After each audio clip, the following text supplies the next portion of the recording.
Mahigit 2 taon ng kasal sina Greg at Bernie. Matagal na rin silang naghihintay at nananalangin na magkaroon ng anak. Kaya't gano'n na lamang ang kanilang pagkagalak nang sa unang pagkakataon, hindi dinatnan si Bernie. Sabi ko sa sarili ko, ito na talaga Lord, ito na. So pagka-test ko, negative. Matapos ang 5 pregnancy tests at mahigit 3 linggo nang hindi dinadatnan, nabahala na si Bernie. Tapos nung nag-consult ako sa doktor, kami ng asawa ko, magpa-ultrasound ka, sabi niya gano'n, para makita talaga natin kung may baby dyan sa tiyan mo o wala. Hindi pagdadalang tao, kundi pagdadalamhati ang sumalubong sa mag-asawa. Nakita sa ultrasound na may kambal na bukol si Bernie sa magkabilang obaryo. Hindi ko inaasahan na may makikita pala silang 2 bukol. Ang mga bukol na natagpuan kay Bernie ay ang dahilan kung bakit nahihirapan siyang magbuntis. Hanggat hindi ito natatanggal, maliit ang tsansa na siya ay magkaanak. Nalungkot kaming mag-asawa dahil yun na yung katotohanan eh. Ngunit sa kabila ng lungkot at takot, hindi sila nawala ng pananalig sa Diyos. We were crying, we were talking, sabi ko, honey, I want you to know that with or without the baby, I love you. And if the Lord gives us a child, I will praise the Lord. And if the Lord does not give us a child, praise the Lord pa rin tayo. We really prayed together and we declared it to the Lord. Lord, we give up. Ilang buwan lamang ang nagdaan. Nangyari ang hindi na nila inaasahan. Hindi ako dinatnan na naman.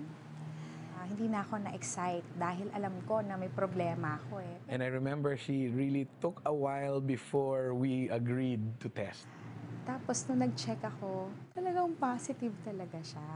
Upang makasiguro at dahil na rin sa payo ng doktor, muling nagpa-ultrasound si Bernie. Sabi nung nag-check sa akin, sabi niya, Ma'am, meron pong baby sa loob ng tiyan niyo. It was one of the most beautiful things to see when I saw the heartbeat of our son. Right away, binigay na ng Panginoon yung pangalan sa heart ko. Charis Samuel. Charis dahil Charis means God's gift. Samuel means because I asked the Lord. Nagdaan ng 9 na buwan at dumating na rin ang araw na kanilang pinakahihintay. Kinakabahan ako dahil sabi ko, something does not feel right. And then the doctor calls. Ayon sa doktor, kinakailangan ng emergency cesarean operation ni Bernie dahil nasa panganib ang buhay ng kanilang anak. 3 beses nakapulupot ang pusod sa leeg ni Charis. The doctor said, I cannot declare your baby normal yet. We have to do a cranial ultrasound.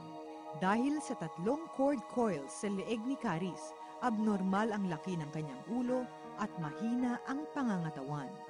Paano kung abnormal nga siya? How will I receive him?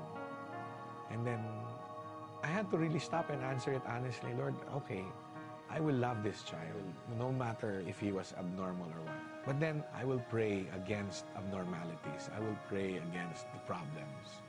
That's when I started to call the prayer warriors of the church.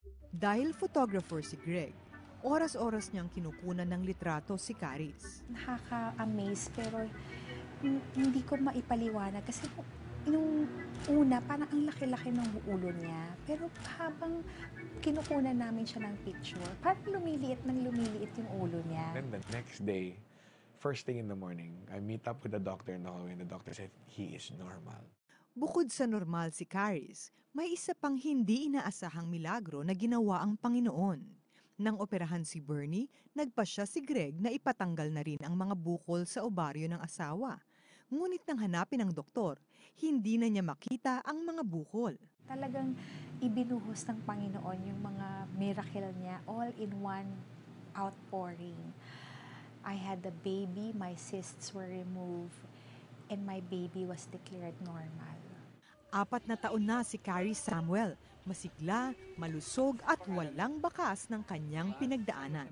At may himala pa. Hindi ko inaasahan pero binigyan pa ako ng Panginoon ng second baby. It's when we took our eyes away from having a baby and focused on serving the Lord or focused on honoring Him first and foremost, beyond everything else, with or without the children. That's when the breakthrough happened. meron pa palang mas higit na miracle na ginawa ang Panginoon sa buhay ko. More than the physical miracle was the spiritual miracle. I think that's the whole lesson. Trust in God, honor God, love Him with or without. Kapag nakita mo talaga kung sino ang Diyos at kung makita mo talaga yung kanyang kapangyarihan at magpasailalim ka sa kapangyarihan na yon, yun ang tunay